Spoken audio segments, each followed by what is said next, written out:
Nou onlangs het ek op 'n video gesê, toe sê ek Satan moet ons eers waarsku voor hy iets doen. En mense het toe na my toe teruggekom en gesê, maar hoe kan jy nou so sê?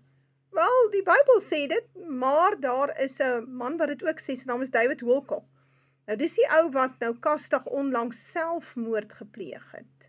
Hy's een van daardie baie wetenskaplikes en studente van die paranormal, wat ewe skielik nou, hy's nou dood, sieskil, hy is nou ook selfmoord gepleeg. Nou ons weet daar's definitief iets aan die gang, want hulle probeer hierdie ouens doodmaak, en hulle het verdwyn, dit is al die laaste 3-4 jaar, en niemand stel belang om daarna ondersoek te doen nie, definitief nie die FBI nie. Maar kom ons kom terug na hierdie ding toe, dat Satan ons moet waarsku. Al hierdie agendas wat Satan op ons afdwing, moet hy eers toestemming kry by ons om dit te doen. So hy moet ons nou eers inlig, sodat ons dan nou saam met hom die pad kan stap. Ons moet daai keuse hê. Jy het keuse om reg of verkeerd te doen. Daarom kan God jou straf as jy die verkeerde keuse uitoefen. Nou ja, hierdie volk het 'n verkeerde keuse uitgeoefen in 1994, toe het hulle die swart kommunis oor hulle self aangestel, want hulle wou die cricketspan hou in Nieu-Seeland, in Australië, en ons moet nou rugby kan speel teen die hane. Die volk, hierdie blanke boerevolk, het hulle lot oorhandig aan die swart kommunis, aan die Illuminati, aan die vrymesselary, aan die Jood. En dit is wat jy daarvoor kry. Daar's nie werk nie, die potholes raak groter, die provinsiale hospitale het min of meer ineengestort, die land is in 'n gemors.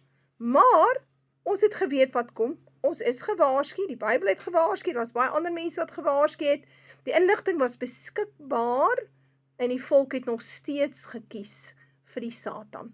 So nou regeer die Satan Suid-Afrika, nou moet ons nie huil nie. Maar nou ja, kom ons kyk, wat sê Amos 3, vanaf vers 3. Sal twee met mekaar wandel, tensy hulle eers afgespreek het. Nou dis mos nou logies. Twee mense gaan ons nou nie saam die pad loop nie, voordat hulle nie ooreengekom het op watter pad en hoe gaan ons omloop en teen watter spoed ons gaan loop nie. Meen dit nou in 'n figuurlike wyse. Dit het te doen met politieke partye, dit het te doen met regerings, dit het te doen met misdaad, kerke, valse dogma, enigiets, alles werk op hierdie prinsip. Sal twee met mekaar wandel tensy hulle eers afgespreek het. Dis God se wet. Dan gaan hy verder, sal 'n leeu brul in die woud as hy geen prooi het nie? Sal 'n jong leeu sy stem uit sy lêplek laat hoor as hy niks gevang het nie? Sal 'n voël in 'n net val op die grond as daar vir hom geen stryk gestel is nie? Sal 'n wip van die grond af opspring as dit glad nie gevang het nie? Sal die basuin in die stad geblaas word en die bevolking nie skrik nie? Sal daar onheil in die stad voorval as die Here dit nie bewerk het nie? Want die Here doen niks tensy hy sy raadsbesluit aan sy knegte die profete geopenbaar het nie. So wat sê hy? Hy sê, ek het 'n wet, en die wet is, dat jy in kennis gestel moet word van al die onheile, al die dramas in jou lewe. God waarsku. Hy waarsku ons een en almal, hy doen dit deur drome en deur visioene. Meeste van ons almal droom, behalwe as jy in so 'n stadium is dat jy letterlik jou afgesny het van die geestelike, dan moet jy vir Vader bid dat hy vir jou leer in terme van drome, wat om te doen, sodat jy die regte pad kan volg. Daar's mense wat dit nie verstaan nie, want hulle is geestelik morsdood. Maar die skrif sê, dat hy sy raadsbesluite aan sy knegte en aan sy profete openbaar. En dit is hoekom ek ook met julle praat, want die raadsbesluite is aan my geopenbaar, ek verstaan die agenda, daarom praat ek met julle. Ek doen dit nie omdat ek lus en lekker het daaroor nie, ek doen dit omdat ek onder 'n verpligting staan. En so kry mense dit reg oor die spektrum. Daar is ook valse profete, dis hulle wat vir jou vrede verkondig. Hulle is vals. Hulle sê vir jou, daar gaan nie 'n hongersnood wees nie, en daar gaan nie 'n oorlog wees nie, hulle is vals. Die Bybel sê, dit is die valse profeet. Dit is jy om uitken. Die ander manier om hom uit te ken is wanneer hy profeteer wat nie in die skrif staan nie. Maar die meeste mense verstaan glad nie wat in die Bybel staan nie. So ek het dit nou al met verskeie geleenthede met mense probeer praat. Hulle verstaan wat in Openbaring aangaan nie, verstaan wat in Daniël aangaan nie, verstaan glad nie van Jesaja nie, never mind Sefanja. Wat ek praat nie is van Micha nie. So, en dit is hoekom die predikante, die klomp Baalpriesters, nie die volk inlig oor wat kom nie, hulle weet ook nie wat daar staan nie. Hulle werk uit preekbundels uit, waar een of ander ou vir hulle 'n bundeltjie saamgestel het, en hy moet oor 'n versie praat vir 'n hele 40 minute. So hy doen nie skrif uitleg nie, hy het 'n preekbundel waarvan hy werk, en dan een versie, en daarom borduur hy hierdie morele lesie vir jou, en dan het jy pleister gekry vir jou seerplek, en dan stap jy uit Sondag, en dan die res van die week maak jy wat jy wil, want God is mos nou net Sondag daar, jy gaan hom net Sondag daar ontmoet, daar saam met die Baalpriester. Ja, en dit is hoekom die volk baie binnekort honger gaan slaap. Ons sien klaar waar jy in die diesel en die petrol gaan.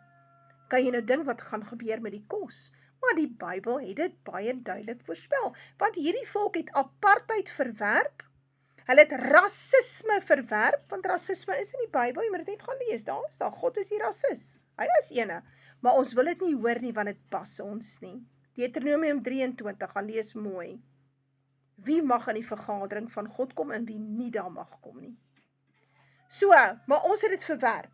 Ons het gesê, ons wil nie so wees nie, ons wil liefhebbers wees van die wêreld. So nou ja, dan is ons nie liefhebbers van God nie. En ons is baie lief vir die begeertes van die wêreld, veral hierdie hele idee van die natuurlike verkeer. Ons soek ook die genetiese modifikasie. Ons soek al hierdie onnatuurlike dinge, wat die Bybel sê is 'n gruwel in God se oë, dit wat die gevalle engele ingebring het, naamlik die genetic modification, die verandering van die geslag, al daai stories, kom daar van Satan af, maar hierdie volk het hulle self oopgestel daarvoor in 1994, nou ja, nou is ons kinders prooi. Ons is slagoffers van die stelsel, ons kry nie werk nie, ons sukkel ons water en ligte te betaal, ons het verarm in die laaste 30 jaar, almal, swart, wit, pink, blou en geel. Maar dis omdat ons die Satan toe verkies het, ons het die apartheid verwerp, dan is dit so, dan moet ons nie huil nie. Maar hierdie beginsel wat ek nou vir jou gegee het, is iets wat David Wilcock dan ook oor praat. Ek gaan sy video hier bysit, dan kan jy nou luister uit iemand uit 'n ander oord uit, iemand wat nie noodwendig 'n Bybelperspektief het nie, maar wat 'n baie goeie perspektief het van die okkulte en die paranormal. En hy gee vir jou 'n baie interessante stukkie nuus, 'n les wat jy maar kan ter harte neem. So alles wat oor ons kom, luister mooi, is omdat ons toestemming daartoe verleen het, ons het dit gekies. Dis aan ons voorgehou, toe het ons die keuse gemaak vir dit. En dan weet jy wat gebeur daarna, want die werke, jy word gered deur jou werke, nie deur jou geloof nie. Ek het 2 ure studie daaroor gedoen vir my groepe, het staan in jou Bybel. Jy word geoordeel en gered op grond van jou werke. So, jou werke wat jy dan nou gekies het, dit is dooie werke. En dit bring die dood mee, dit bring die bloedige revolusie meer, die slagting in die strate, die hongersnood, die drama, die krisisse, alles bring dit voort, maar ons het die keuse daarvoor gemaak. So nou kom die strafgerig. So, God gaan 'n strafgerig oor die aarde bring en hy het dit reeds begin doen. Die tyd is verby, die profetiese tydlyn het uitgespeel, ons is in die laaste 3 jaar, ek het 'n video daaroor gemaak, 2026, 2027, 2028, en nee, dit is nie die wederkoms nie, nee, daar is nie 'n wegraping nie. En as jy, ek het baie daaroor gepraat, jy is nou by die belofte van die wederkoms, naamlik die verwoesting van die aarde. So ons is op pad na daai punt toe. Derde wêreldoorlog en die totale verwoesting van die aarde, en min mense bly oor. Luister gou wat sê David Wilcock. One of the things that I learned from whistleblowers from the cabal itself is that they have to work within something they call the rules. And this is very, very important. The rules are a body of spiritual principles that they must follow in order to be allowed to exist. Now, what do I mean by allowed to exist? I mean that they are aware that there are benevolent forces that will prevent them from achieving their goals unless we give them permission to enslave us. Ultimately, the universe is intelligent, alive, and conscious, and it is benevolent. It is a benevolent consciousness. That consciousness does not allow the negative to succeed unless it is invited. So the Cabal has made a science, a very elaborate science, out of studying these arcane, occult, magical principles that allow them to get away with what they do. So they have to put out everything that tells you who they are in music videos, in these Super Bowl halftime shows, the Grammy Awards ceremonies. They're out there showing you the truth. This is what people are going to have so much trouble with once disclosure happens, is that these people actually practice black magic, and they are very, very good at it.